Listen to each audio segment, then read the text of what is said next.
Fala pessoal, por aqui Tainá Gomes, esse é o meu canal Uma Vida com Propósito. Hoje eu vou tratar sobre um tema muito especial, que eu não vejo muitas pessoas falando sobre isso, né? Mas um tema de grande relevância, que é o desafio da maternidade cristã, né?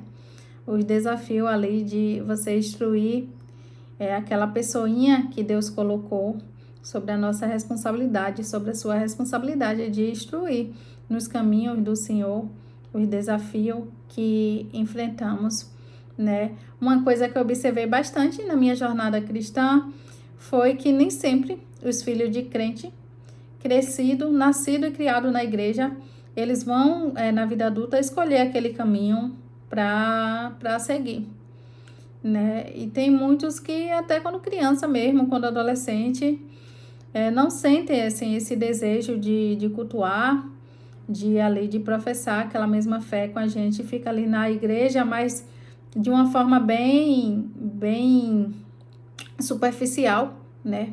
Aí que entra nosso desafio, nossa missão enquanto mãe. Eu vejo um grande desafio que nós enfrentamos, que é as influências mundanas, as influências seculares, de costumes, de princípios que nós não coadunamos, que nós não acreditamos, não compartilhamos. Isso é realmente um grande desafio, porque não temos como criar nossos filhos dentro de um casulo, né? Tem as influências internas, tem a escola, tem os próprios parentes, os priminhos, os amiguinhos, vai para casa de uma tia, de um priminho, e ali nem sempre vai ser professado os princípios que a gente quer que nossos filhos aprendam, né?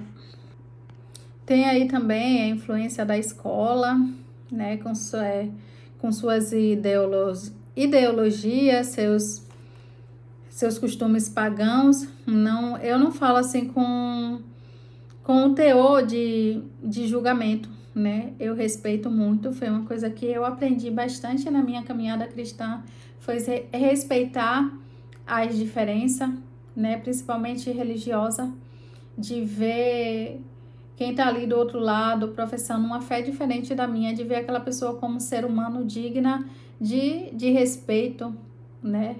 De ser tratado com dignidade, isso é importante. Mas eu falo com um teor assim de preocupação, de cuidado, né? Nós vivemos em um país laico, em que a Constituição Federal dá liberdade para os pais de ensinar as suas crenças, os seus princípios, os seus costumes para os seus filhos, desde que não fira ali os direitos, né, da criança, do adolescente. Nós temos essa liberdade, né? Eu acho que é muito fácil a criança, todo ser humano, na verdade, ser qualquer religião. Eu acho que é mais difícil que tem da gente seguir ali com fidelidade, com lealdade, de seguir aqueles princípios, ao meu ver, do meus humilde conhecimento, é o cristianismo, né? Porque é uma vida de renúncia da nossa própria carne, do nosso próprio eu. Inclusive, nós já cometemos nossos erros, já tivemos nossos acertos, nossas falhas, nossos altos e baixos, né? Eu já tive muitos, e tem as consequências, e eu gostaria que minha filha não passasse por muitas coisas que eu passei, né? Então, nós mulheres, né, temos esse dever de discipular as nossas crianças, as nossas filhas, nossos filhos.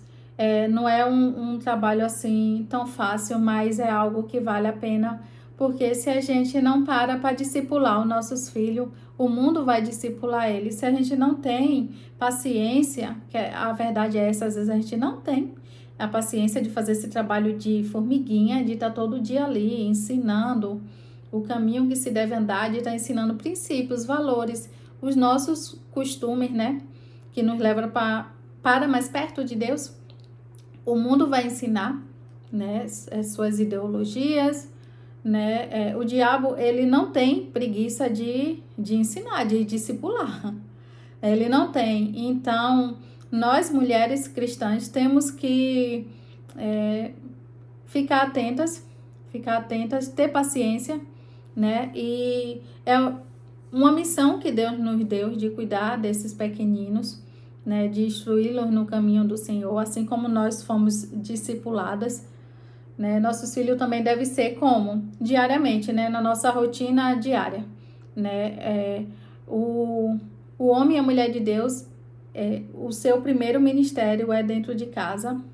Não adianta ganhar milhares de almas no mundo e menosprezar a família. Não adianta, né, negligenciar tanto tempo de qualidade que a gente deve ter com nossos filhos, com as nossas famílias, quem é casado aí com o esposo, com a esposa, especialmente com os filhos, porque eles são ser humaninhos, né, que estão ali em formação, que depende muito da gente para tudo, para tudo. E eu observo muito na minha lida como mãe, que minha filha me imita muito, né, minhas palavras peculiares, o meu comportamento, até a forma que eu trato ela. Por exemplo, imperfeita que sou, eu sei que eu erro como mãe, eu sei que eu erro muito com ela. E toda vez que eu percebo que eu erro, eu chego para ela e falo: ó, filha, eu errei. Ela tem 4 anos e meio, 4 anos e meio, Ana Júlia. Eu falo: ó, filha, a mamãe errou com você dessa forma, tá? Eu te peço perdão. Tem uma música aqui que, pela misericórdia. Mas vamos continuar. Eu te peço perdão, eu te peço desculpa. A mamãe também erra, tá? Me desculpa, eu te amo muito. E assim eu sempre faço. Daí eu percebi que ela começou a fazer a mesma coisa.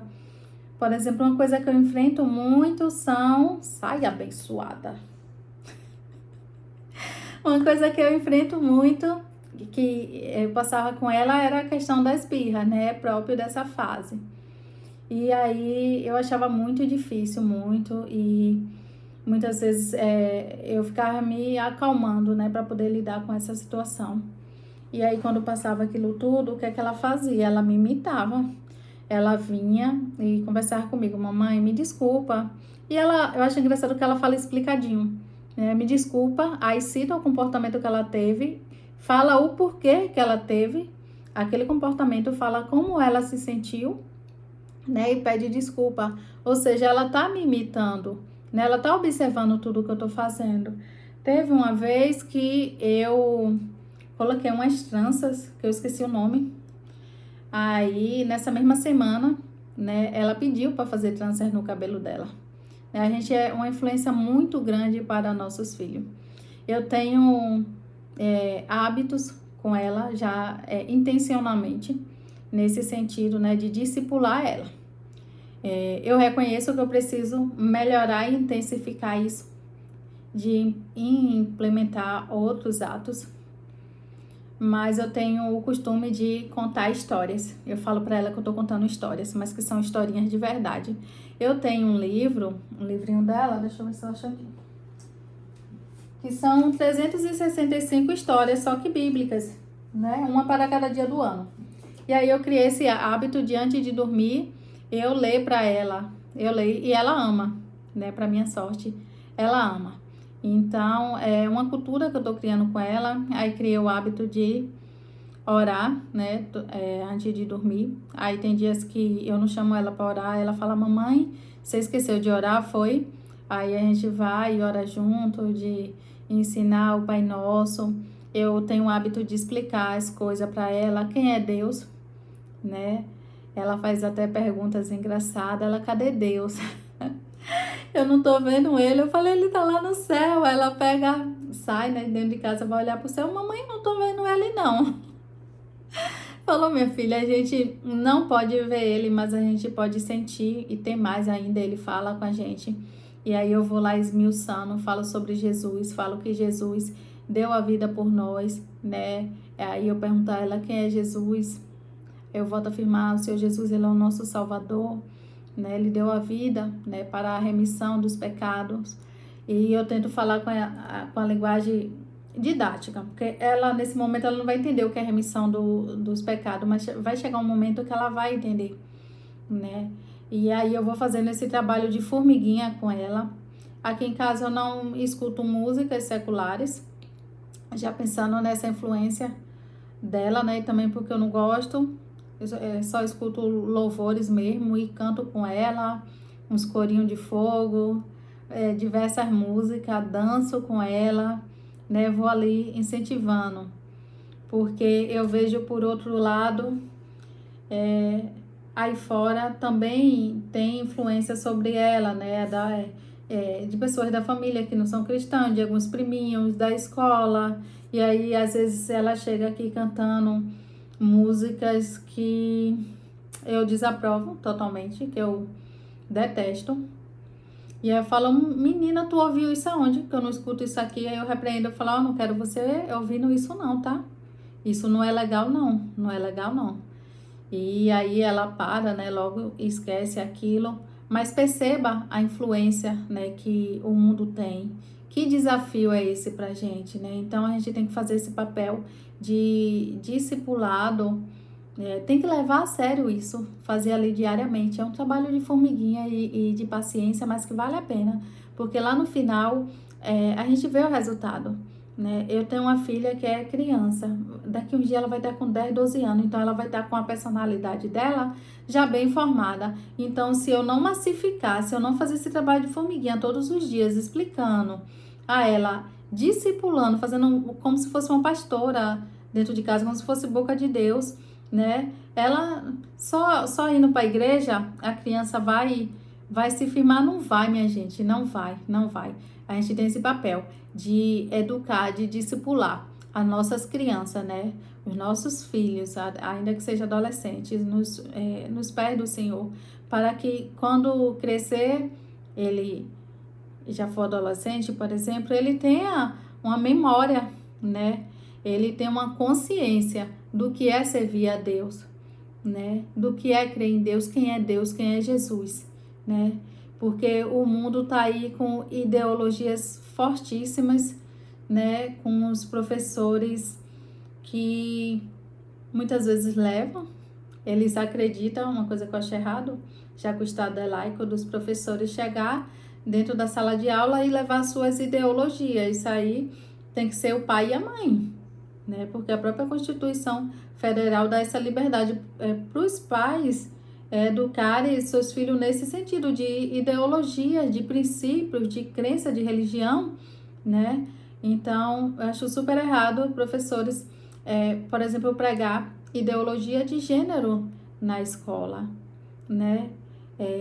Isso aí cabe aos pais, pregar ou não, ensinar ou não, né? Isso aí é algo que me preocupa muito, que me preocupa.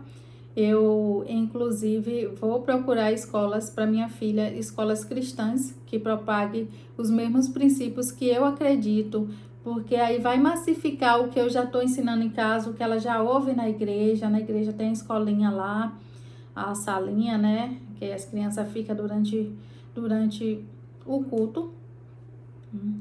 E aí a gente tem que influenciar de todas as formas, não ter preguiça. Não ter preguiça, porque se a gente não fizer esse papel, não se preocupe, que o mundo vai fazer. E muito bem feito. E aí, minha amiga, meu amigo, para conseguir reverter isso é um pouquinho difícil. A gente paga um preço, a gente sofre muito, tá? Então, temos que ter essa consciência, né, de ser discipulador dos nossos filhos, fazer esse papel todos os dias, porque, como eu já falei, o mundo tá aí, os coleguinhas, os primos, os amiguinhos da escola, os próprios, alguns professores, né, enchendo a cabeça deles. Essas músicas, pelo amor de Deus, gente, essa é a pior geração musical de todos os tempos. Música que não tem como nem citar aqui no vídeo. Horrível. Eu detesto. Eu não suporto. Eu reprovo totalmente. Eu julgo mesmo. Sei que a gente não pode julgar, mas isso aí eu julgo. É absurdo. Música com letras que deveriam ser proibidas, né? Que é reprovação total. E mesmo que a gente não escute em nossa casa, é só sair na rua, na casa ao lado, na vizinhança, vai estar lá tocando a rodo, vai estar lá tocando e a criança tá ouvindo. E tem músicas que já são intencionalmente, tem aquelas letras chiclete, sabe? Que é intencional para não sair da cabeça da pessoa. E a criança é pura inocência, é inocente, fica cantando, repetindo. E ali eu acredito muito no mundo espiritual. Tudo tem uma influência, nada é à toa. Tudo que a gente faz na nossa vida tem uma resposta no mundo espiritual. Tá bom? Fora a questão da própria natureza do ser humano, né? A gente já nasce com essa herança pecaminosa, com a natureza pecaminosa. Então, esse trabalho de discipulado é um desafio que devemos fazer. De, inclusive, fazer ali o culto no lar, de ensinar nossos filhos como orar, né? Do momento do louvor, do momento de pedir perdão pelos pecados, de fazer nossas petições, né? Devemos ensinar nossos filhos nos mínimos detalhes, né? Para quando eles crescerem, eles jamais venham esquecer esses princípios que foi ali massificado em toda a infância, em toda a adolescência. E também algo que eu não posso deixar de falar, que a gente deve reforçar a identidade dos nossos filhos, né? Reforçar esse senso de identidade de quem eles são no Senhor Jesus, que eles são filhos amados de Deus, que não importa o que aconteça, que Deus sempre vai estar com eles, né? Eles precisam, assim, crescer com isso bem forte, porque vai chegar a fase da aborrecência, né? A fase da adolescência, dos hormônios, aquela loucura. E é bem nessa fase que vem a questão da crise existencial. Então, de suma importância que a gente reforce a questão da identidade dele, quem ele é. Ele não está aqui no mundo à toa. Ele precisa saber disso, ele precisa ouvir da mamãe e do papai todos os dias o quanto ele é amado, o quanto ele é querido, né? O quanto ele é bem-vindo, o quanto ele nos faz bem. A verdade é que os desafios, né, da maternidade cristã são muitos, frente à nossa correria do dia a dia. Eu, por exemplo, eu trabalho fora, eu tenho dupla jornada. Hoje mesmo eu larguei serviço e estou muito cansada. Estou aqui muito cansada, mas quando eu largo, eu tiro o serviço de 24 horas, depois eu venho para casa, muitas vezes ali pernoitada. E quando eu chego em casa, eu tenho minha filha para dar atenção, minha filha querendo brincar. Acaba sendo uma rotina, assim, muito cansativa, muito exaustiva, mas foi uma missão que o Senhor Jesus, que o próprio Deus confiou em nossas mãos, e a gente não pode, de maneira alguma, negligenciar isso. Eu gostaria que você comentasse esse vídeo, que você comentasse, né, suas dificuldades enquanto pai e mãe, né, para educar seus filhos, quais desafios você enfrenta também, né? Compartilha aí também comigo a sua experiência. Se inscreva no meu canal para receber mais conteúdo como esses. Ativa o sininho para toda vez que eu gravar um vídeo você ser notificado e deixa seu like. Muito obrigada, pessoal, pela atenção. Um grande abraço.